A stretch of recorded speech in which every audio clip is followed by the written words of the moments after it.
Bonjour à toutes et tous, très heureux de vous retrouver. Est-ce la fin de la hausse sur les cryptos ou au contraire le bon moment pour renforcer vos positions? On voit ça ensemble juste après ça.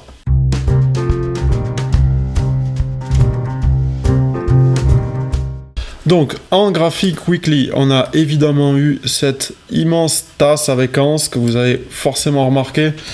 C'est une figure qui a vraiment pris le temps de se dessiner, de maturer et qui a breaké la semaine du 27 juillet avec une légère augmentation des volumes, puis une impulsion haussière qui a quasiment été rejoindre les 20 000 $, d'accord ?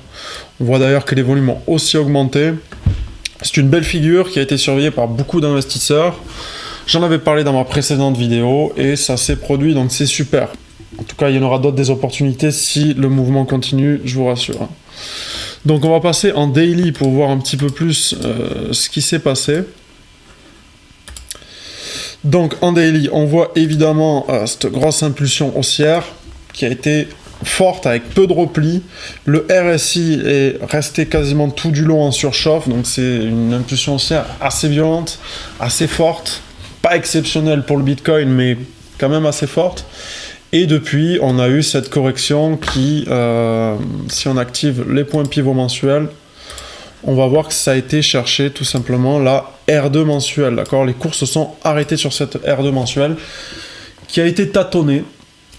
Et pour le moment, ça fait office de support de manière efficace. À voir si ça tient ou si ça tient pas. En tout cas, comme prochain support, on va avoir cette middle R2 mensuelle qui est un bon support qui correspond aussi à la middle R2 annuelle. Et ensuite, comme très très gros support, on va avoir le plus haut du mois précédent ainsi que le plus haut de l'année précédente.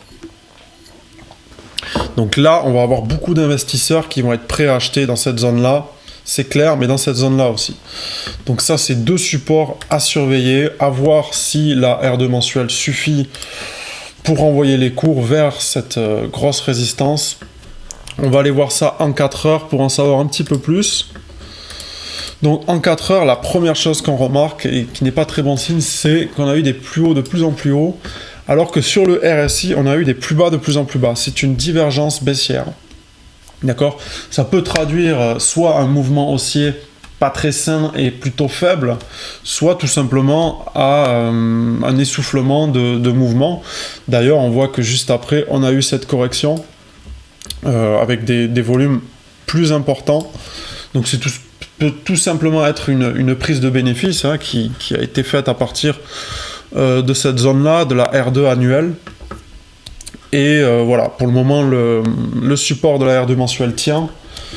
Donc voilà, rien d'exceptionnel pour le moment. Une correction d'environ 16% sur un mouvement de hausse d'environ 60%.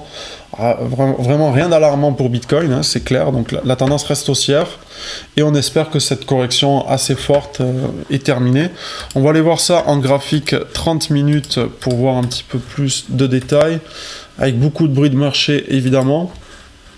Donc la première chose qu'on remarque, là aussi, c'est des plus bas de plus en plus bas et des plus hauts de plus en plus hauts sur le RSI. Donc là, c'est l'inverse, on a une divergence haussière. Ça reste du 30 minutes, donc il faut vraiment le prendre entre guillemets, mais ça pourrait tout simplement traduire la fin de correction et le retournement, à voir si ça tient. En tout cas, le support mensuel a été touché dans 3 zones, et ces 3 zones ont à chaque fois renvoyé les cours assez fortement pour que ça tienne. Depuis, on a été chercher cette middle R3 mensuelle qui, pour le moment, tient. Elle a été cassée et ça tient, d'accord ? Bon, on ne peut pas parler de cassure franche et suffisante pour dire que la tendance est repartie à la hausse, parce qu'on le voit, il y a vraiment très peu de volume, d'accord ? Depuis la prise de bénéfice, il y a vraiment plus de volume. Les investisseurs sont attentifs, patients et il faut mieux être prudent. Voilà. Les cours pourraient très clairement continuer à baisser de manière violente, sans problème, comme ils peuvent tout à fait aller chercher les 20 000 $, les casser. Voilà, là, il faut être prudent parce qu'il y a vraiment peu d'intervenants. Et voilà, c'est une bonne zone de support, mais elle peut vraiment être cassée et rejoindre les deux autres supports qu'on a vus tout à l'heure. Pour résumer tout ça, on va se mettre en daily. Donc voilà, on a une tendance haussière qui s'établit dans beaucoup d'unités de temps. qui n'est absolument pas remise en question avec cette petite correction de 16%. Voilà, ça suffira pas à effrayer les intervenants pour le moment. Et voilà, tant que ces supports-là ne sont pas enfoncés, je vais les redessiner pour rappel. Celui-là en premier et celui-là en deuxième. Aucune remise en question de la tendance haussière. On est tout simplement dans une zone de consolidation, de prise de bénéfices. Et tant qu'on n'aura pas cassé ces 20 000 $ de manière franche, il va falloir s'attendre soit à de la consolidation, soit, on l'espère pas, un retournement baissier, mais voilà, on reste observateur, attentif. Moi, personnellement, je suis rentré sur la R2 mensuelle. J'ai commencé à prendre des bénéfices déjà sur la middle R3 mensuelle. Voilà, chacun y voit. Je mettrai évidemment beaucoup plus de billes sur ce support-là, et encore plus sur ce support-là, voilà, en espérant qu'on n'en arrive pas là. Merci d'avoir regardé cette vidéo, j'espère que ça vous a plu. N'hésitez surtout pas à partager, à laisser votre avis, à vous abonner, parce que j'ai vraiment rien à vendre et c'est uniquement le plaisir de partager avec d'autres passionnés qui va me motiver à continuer. Donc si vous voulez d'autres vidéos, vous réagissez, vous laissez vos réactions, ça me motivera à continuer. Merci beaucoup et à la prochaine.